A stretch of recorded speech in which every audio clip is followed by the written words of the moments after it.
Il y a 2000 ans, sur la rive orientale de la mer Méditerranée, un enseignant nommé Jésus de Nazareth monta sur une montagne et s'adressa à une grande foule. C'était une foule d'anonymes, des pauvres et des malades. Leur terre était occupée par l'Empire romain qui leur imposait de lourdes taxes.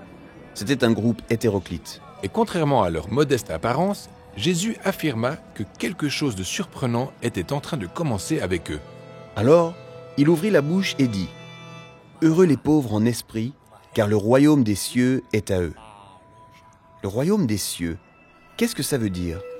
Eh bien, Jésus utilise cette expression pour parler d'une nouvelle réalité. À nos yeux, ce monde est plein de violence et de corruption, où prime la raison du plus fort. Mais pour Jésus, il existe un royaume où règne la générosité, la justice et la paix.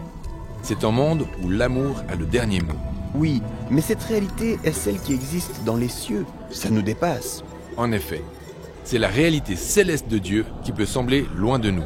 Mais Jésus disait que le ciel viendrait sur terre, ici et maintenant, à commencer par ces personnes. Plutôt inattendu. Il en est de même pour ce qu'il dit ensuite. Heureux les affligés, car ils seront consolés. Pour ce groupe, au plus bas de l'échelle sociale, le deuil et le chagrin sont leur lot quotidien. Mais Jésus a dit que quelque chose viendrait transformer la tristesse en joie. Il a dit aussi : heureux les débonnaires, car ils recevront la terre en héritage. Et ces personnes ne sont ni puissantes, ni importantes. Mais attendez, dit Jésus, car un jour, c'est vous tous qui régnerez sur le monde. On dirait que Jésus essaye de déclencher une révolution, non ? En quelque sorte. Mais ce n'est pas une révolution conduite par ceux qui ont soif de pouvoir ou d'influence. C'est un mouvement mené par des personnes au service de la société parce qu'elles aspirent à des relations saines entre les individus, les communautés et les nations. Oui, comme le dit Jésus ensuite. Heureux ceux qui ont faim et soif de la justice, car ils seront rassasiés. Heureux les miséricordieux, car ils obtiendront miséricorde. Imagine un peu, un groupe d'anonymes impuissants régnant sur le monde par la générosité, le pardon et la justice. C'est une révolution à la manière de Jésus. Jésus dit ensuite : heureux les cœurs purs, car ils verront Dieu. Et ceci met la barre très haut. Pour faire partie de cette révolution, mon cœur doit-il être tellement pur que je puisse voir Dieu face à face ? Eh bien, Jésus sait que tous nos choix, même les meilleurs, sont souvent guidés par des motifs contradictoires. Pour Jésus, une paix réelle n'est possible que par des personnes conscientes de leurs besoins de transformation, pour véritablement aimer Dieu et les autres. Même si ça semble merveilleux, c'est radical comme vocation. C'est tout à fait ça. En fait, Jésus poursuit en développant son caractère radical. Heureux les artisans de paix, car ils seront appelés fils de Dieu. La nouvelle réalité de Dieu ne se fera pas toute seule. Il faut des personnes disposées à s'inviter dans les conflits des autres en les encourageant et en les aidant à trouver une voie vers la paix. Et ce mode de vie peut être dangereux. C'est pourquoi Jésus dit : heureux ceux qui sont persécutés pour la justice, car le royaume des cieux est à eux. Oui, s'inviter dans les conflits pour prôner la paix, c'est loin d'être un mode de vie confortable. C'est pourquoi Jésus appelle le peuple à cette révolution de paix en mentionnant le coût élevé. Heureux êtes-vous si l'on vous insulte, si l'on vous persécute et si l'on dit faussement toutes sortes de mal contre vous à cause de moi. Réjouissez-vous, soyez dans l'allégresse, car votre récompense est grande dans les cieux. C'est ainsi qu'on a persécuté les prophètes qui vous ont précédés.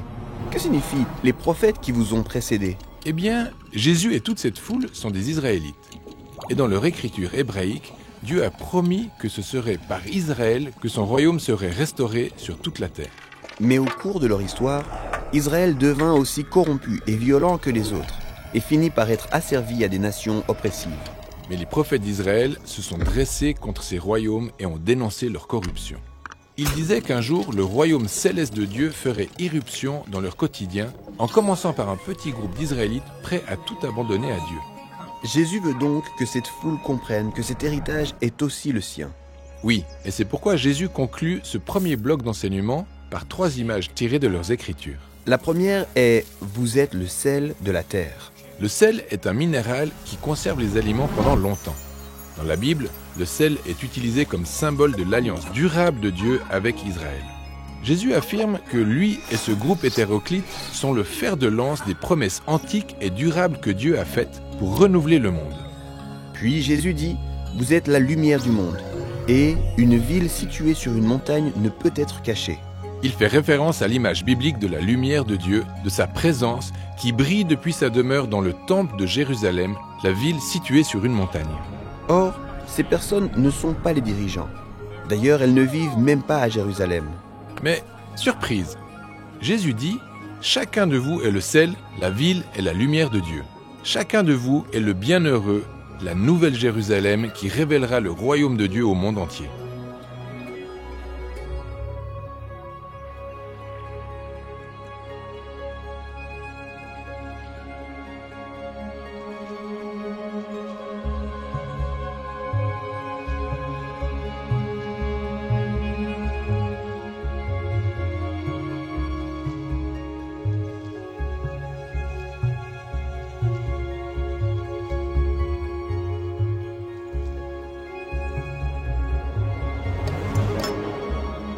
Comment un groupe d'anonymes qui suit Jésus peut-il constituer le début d'un tout nouveau monde?